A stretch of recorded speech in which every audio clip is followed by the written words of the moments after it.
Hello there, everybody, and today I am here to talk about one of my favorite Teenage Mutant Ninja Turtles episodes. We have made it to the episode I've been wanting to review, my most anticipated episode since I started these reviews, that being Transdimensional Turtles.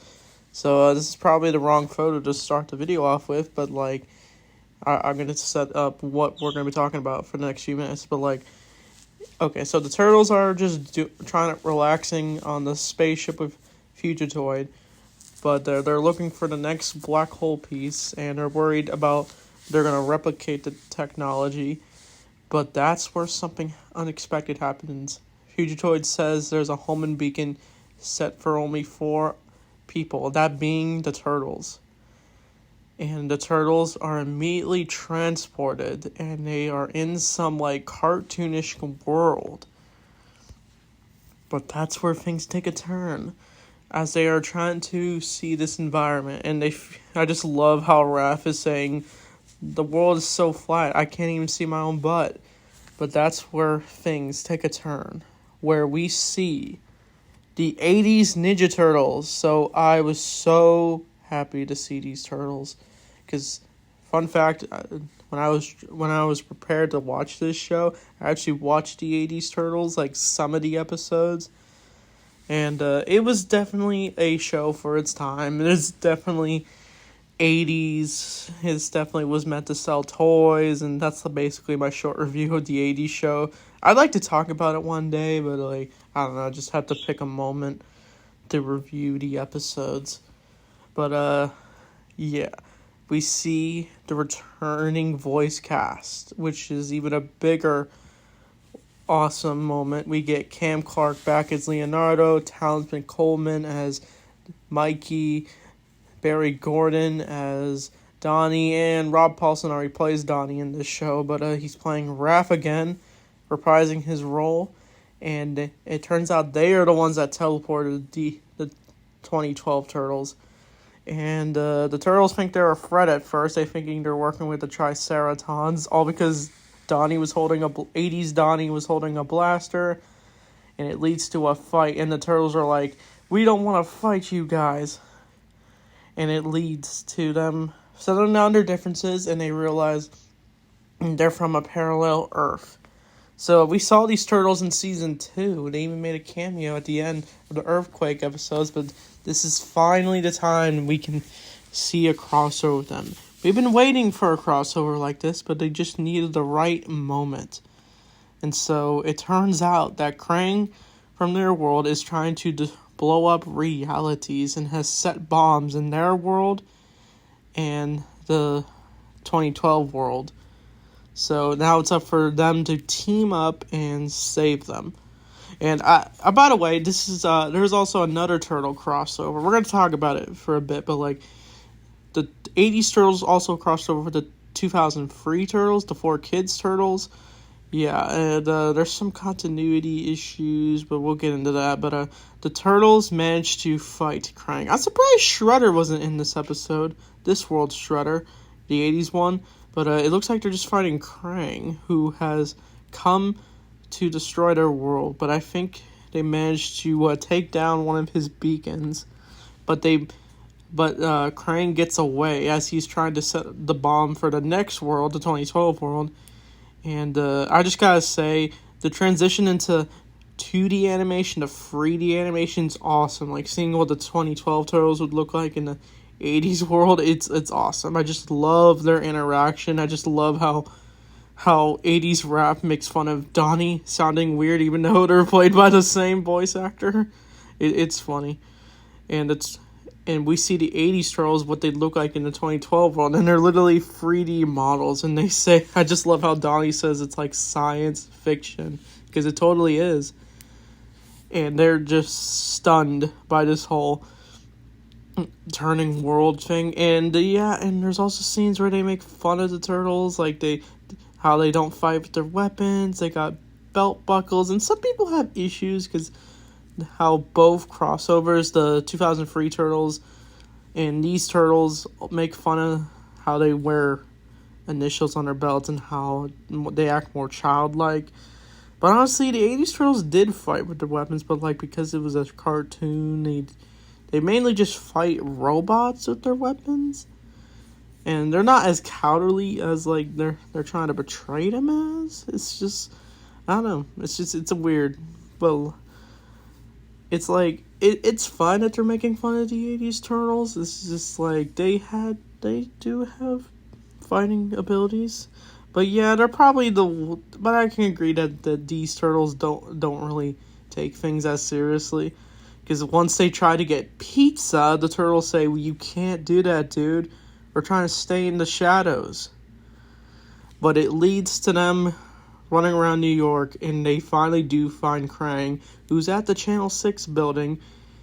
So, no surprise, and they have to get this stop the detonator from exploding their world, and they manage to fight Krang, but Krang ends up stepping on both Leonardos, and and it leads to them I think they managed to take down Krang for a bit. Yeah, they managed to save each other, like Mikey saves Mikey, and they end up taking down the detonator, but they have to figure out how to turn it off. They set off the timer. So the turtles decide to go back to the lair, and Raph tells them to stay behind for a bit. And the turtles are stunned that they're back in their lair, even though they're 6 months in the past. And Master Splinter's there, surprisingly. He says, "You're gone so soon? You just left to patrol the city." But while they all have their hugging moment, that's where the 80s Leonardo shows up out of nowhere. And Splinter's like, "What is going on here?" And the 80s turtles are stunned by the lair. They're just hanging out. They want to play pinball, skateboard, eat pizza, of course. And Splinter decides to have a talk with the 2012 Leo. And he asks his wife, Leo looks so sad. But Leo's like, "I'm not sad." And Leo was actually about to drop the bombshell where he says that they're actually in the past and that they time traveled because something very bad happened, as we saw in the end of season 3. But he even has a vision of Shredder stabbing Splinter, but it's all interrupted when the Donnies reveal that they're the only way that they're going to destroy the weapon. They only have a few minutes to destroy it, the thing, and I think they do destroy it, but they have to find another one that's in the Prime Dimension. But the turtles manage to get into the room which is revealed to be Krang Prime. And he's teaming up with the 80s Krang, and they're in the Technodrome. And we actually get a bit of a plot twist. It's actually revealed that the 80s Krang is actually part of the 2012 Krang, and they banished him to another world. So yeah, that's a surprising twist for sure. So yeah, in the 80s show, it was mentioned that Krang was banished. So now we know why. But it kind of retcons, we did see, there is an episode where we do see the other Krang, so it could be a retcon or not, I don't know. But the turtles managed to fight the various Krangs. Raph ends up punching a Krang droid, and he ends up doing the iconic pizza thing where he splashes pizza in someone's face, and then he's got his size, and Raph's like, "Where did you get pizza?" And Raph's like, "Give me a break." But the two Donnies decide to go to the Prime world and shut down their bomb. And that's where they appear in the Prime Dimension. And Donnie's his CGI self, and 80s Donnie is his 2D self. But here's the big twist. It turns out they're in the Mirage Teenage Mutant Ninja Turtles world. The original comics that Kevin Eastman and Peter Laird made. And it turns out that it is them. We see them. This is from the Turtles Forever crossover, but here's what they actually look like. So yeah, they ain't playing around, because they start chasing Donnie. Oh, here's the Raph pizza scene, but they managed to chase the two Donnies, and this is where the big whole retcon thing goes, because in Turtles Forever, the 80s Turtles do meet the Mirage Turtles, and Donnie doesn't even recognize them. So I think it could be interpreted as like that Turtles Forever. It's its own universe, and this is like the definitive 2012, meaning the 80s Turtles. It honestly could be like an alternate dimension, maybe. Maybe the 2003 Turtles ain't part of this continuity of the Turtle multiverse. I don't know. It's confusing. But, like, it's really no big deal because like they managed to destroy the Dimensionizer, and I just do like the line where Donnie's like, "See you in another dimension," and then like the Mirage Turtles are like, "What?" Surprised they didn't even have any lines, but like they honestly didn't need to have any lines. But things take a turn when the Turtles have their showdown with the whole Krang, and Leo says like turtle power, but Leo doesn't like it. He said that earlier in the episode because he's the leader. He says that he's the leader, but Leo's like, "Oh, sorry, let's get him," and then they do, and we get into a showdown with the Krang Prime. And I think 80s Krang is revealed what his plan was, and that's where we do figure out his origin. And he manages to get banished, but that's where they have a showdown with Krang Subprime. And yeah, it's a big fight. All Turtles are fighting. They manage to fight off Krang Subprime. And I think they end up in their dimension. And I think they managed to get Krang Subprime out of his little system. And they managed to throw him in the Mirage dimension. He's like, "I hate black and white." And so the Turtles, say goodbye. They finally finish their villains off, and they thank them for saving their world. And the Turtles stand together, and they manage to go home. And just before that, the episode ends as the Earthquake episode, where the Turtles are eating their pizza, but they're interrupted by the space woman that has landed into the dimension, and Tiger Claw comes out, and the Turtles manage to fight him. So we know the Turtles will be fine later, because they're seen later in the crossover, with another crossover they did with the 80s Turtles.